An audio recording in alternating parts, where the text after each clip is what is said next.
Chapter 10, the immune and lymphatic system. These are objectives for your chapter.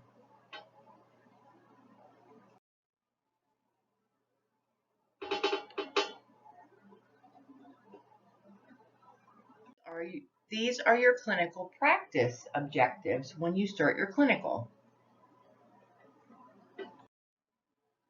Bone marrow produces a type of a stem cell that actually produces all types of blood cells, white blood cells, red blood cells, and platelets, which then will differentiate into the cells of the hematologic and the immune systems. B lymphocytes are produced and mature in the bone marrow, and these play a significant role in the humoral immune response. The thymus gland, which is located behind the sternum, is where T lymphocytes mature and then are released into the bloodstream. Lymph nodes and vessels circulate, that is called lymph. It contains nutrients like proteins, glucose, monocytes, and lymphocytes.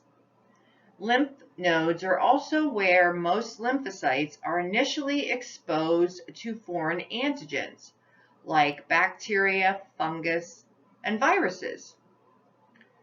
Lymph nodes are located near the blood vessels and capillaries. The lymph system removes what is left over after the plasma has delivered all the nutrients necessary to the cells. The lymph fluid actually drains into large veins, blending with plasma that is circulating in the blood. Tonsils and adenoids are lymph tissues that guard the airway from inhaled microbes. The spleen filters blood. This allows lymphocytes to come into contact with any circulating organism, thus activating the appropriate lymphocyte response. The spleen does filter out damaged or old red blood cells, recycling the hemoglobin in the production of bilirubin. Pyropatchers. These are lymph tissue typically found in the ileum portion of the small bowel. These pyropatches help to defend against ingested pathogens. These are the organs of the immune system and the structures of the lymph system. The immune and lymphatic systems work together to guard the body against pathogens and to eliminate pathogens if they manage to pass through the external barriers. The neutrophils and macrophages of the hematologic system assist the immune system by the act of phagocytosis when an antigen is encountered. Chemical mediators, plasma cells, as well as B and T lymphocytes, they play active roles in the immune response. The immune and lymphatic systems work together to guard the body against pathogens and to eliminate them. The neutrophils and macrophages of the hematologic system assist that immune system. Neonates are susceptible to infection because they have an immature immune system. The thymus gland is largest during childhood and adolescence. After adolescence, the thymus gland begins to shrink and its production of the T lymphocytes decreases. The aging process causes our skin to become thin, less elastic, and more prone to injury. Remember, the skin is the first barrier that is encountered by any pathogens. A decreased ciliary action in the respiratory system, as well as the gastrointestinal tract, results in decreased removal of potentially harmful organisms.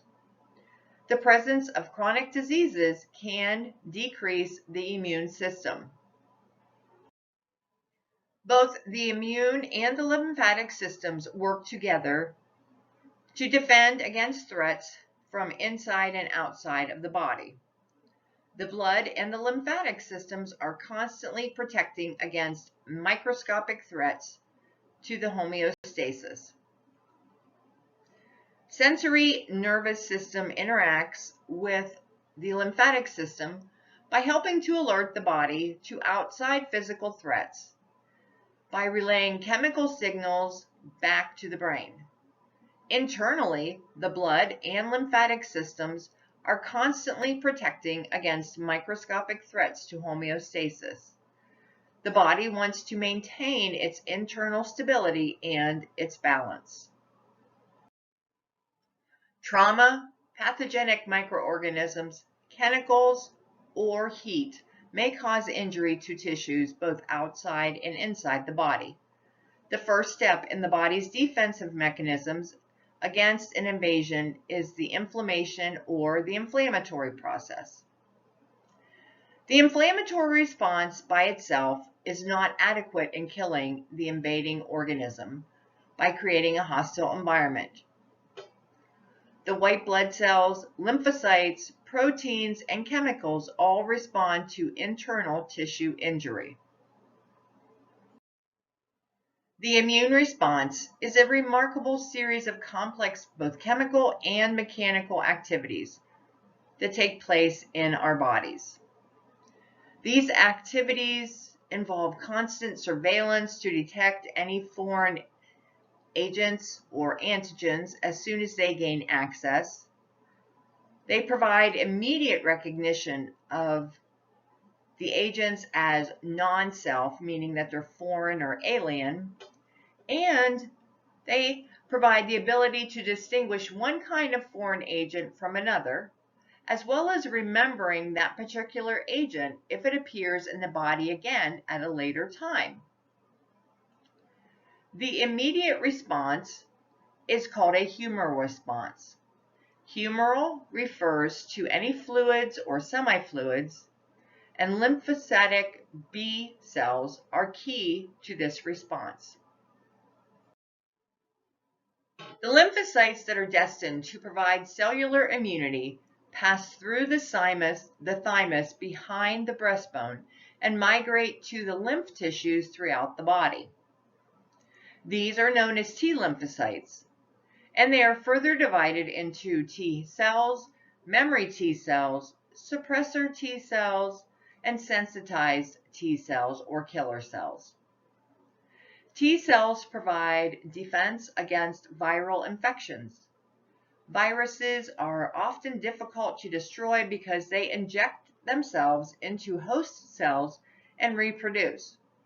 T cells will respond to foreign or abnormal molecules on the surface of any cells. Host cells that contain a virus have small fragments of the virus slightly protruding from the membrane. T cells are able to identify the virus fragment as foreign and kill the host cell. T cells and macrophages produce a variety of substances called lipokines. These help destroy antigens. Killer T cells will attach themselves to the cells and bearing antigens then secrete toxic substances that kill the antigen-bearing cells. This cell-to-cell contact response is called the cell-mediated immunity or cellular immunity. Immunity is unique. It can be innate or inborn. It features human cells that make a person naturally immune to certain diseases. Humans are immune to some diseases simply by being human and are not susceptible to the same diseases as animals of other species. Some immunity is related to race, gender, or an inherited genetic makeup. Genetic factors present at birth may predispose individuals to immune disorders. Acquired immunity, this is when a person can either actively produce their own antibodies or passively receive antibodies produced by another person or animal. known as passive immunity. Passive natural immunity is the type that is transmitted from the mother to the fetus. Innate immunity is unique or inborn. This will feature human cells that make a person naturally immune. In acquired immunity, a person can either actively produce their own antibodies or passively receive antibodies that have been produced by another person or an animal. Iatrogenic is known as a condition that is caused by a medical treatment. We know that older patients are at risk for problems with immunity because of their decreased immune system. Any consumption of alcohol can alter the person's ability to launch an immune response. Some therapies for asthma, inflammatory disorders, autoimmune disorders, as well as organ transplant are aimed at suppressing or attenuating the body's natural immune responses. One of the more commonly encountered reasons for an alteration in immune function that is not caused by pathogenic factors is iatrogenic.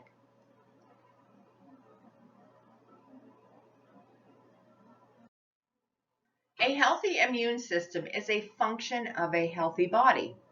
Eating right and getting enough sleep and exercise are all important in maintaining resistance to both infection and disease. Frequently skipping meals, eating unhealthy meals, acquiring too little sleep, or not exercising can weaken the immune system and makes individuals more susceptible to pathogens. Immunity from immunizations is usually achieved by administering the vaccine in divided doses over weeks or months. This sets in motion the more powerful, longer-lasting secondary immune responses. This is the secondary immune response and longer-lasting immunity provided by a second injection of an antigen. As nurses, we play a role in providing education regarding the importance of all immunizations. When we do skin testing and we are injecting an immunization agent, precautions need to be taken to ensure that the patient is not hypersensitive to the components of the immunizing agent. Religious orientation is also important to consider because some vaccine products are made using human blood products or pork or bovine material, and they are strictly forbidden by some religious tenets. Common substances used in the manufacturing of vaccines may include chicken embryos, horse or bovine extract, and preservative agents. These substances can produce a serious allergic reaction in people that may be hypersensitive. The immunizing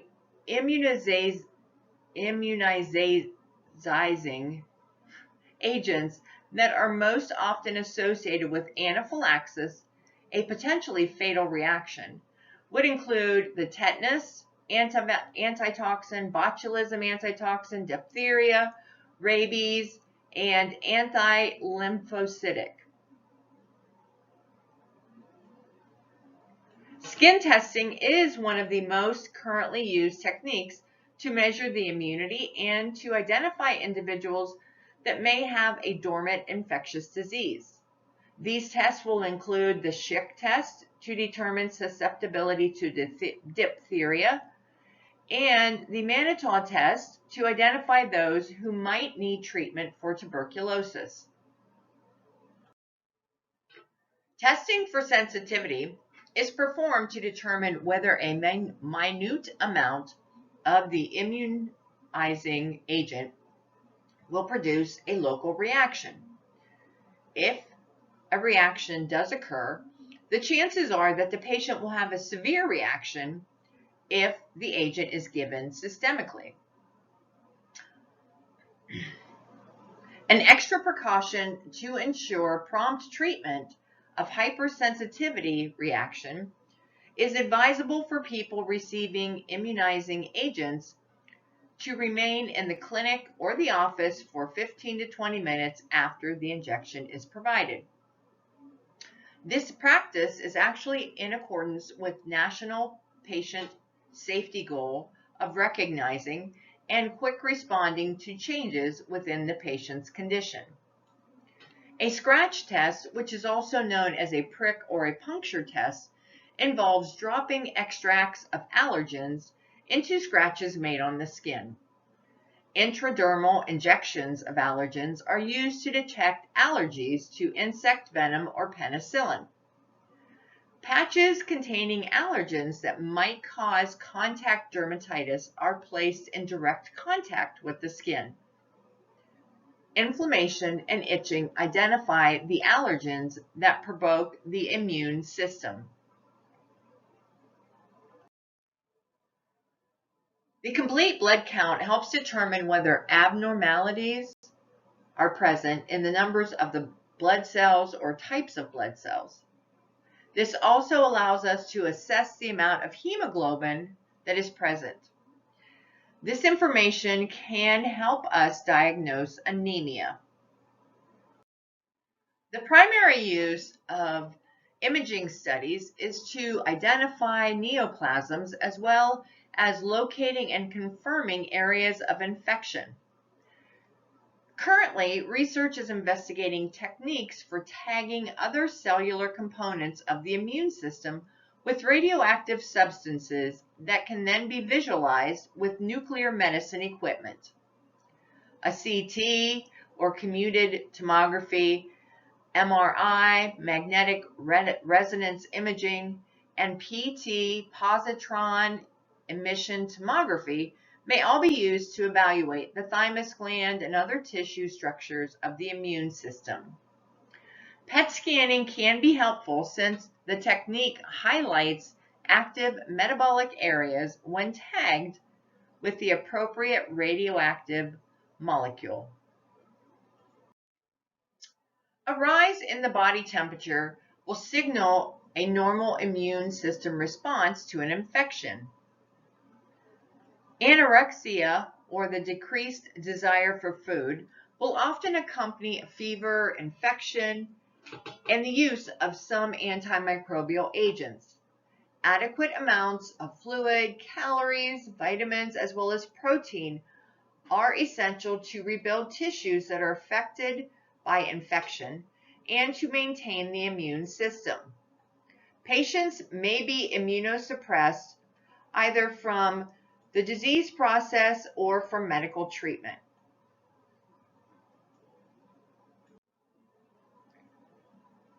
The rise in temperature related to a fever is only one component for fighting off the invaders by promoting a hostile environment.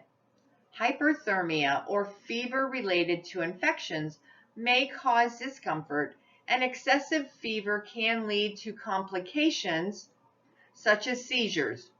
Decreasing the individual's body temperature by physical or pharmaceutical means will promote comfort for them, but may decrease the effectiveness of the body's efforts to eliminate any invading organisms. Excessive fever, known as hyperpyrexia, is usually treated with antipyretics and cooling measures. Patients that are immunosuppressed, this will make the individual highly susceptible to common microorganisms. Patients that must take daily corticosteroids for any reasons, such as asthma or post-organ transplant, are examples of individuals that are immunosuppressed.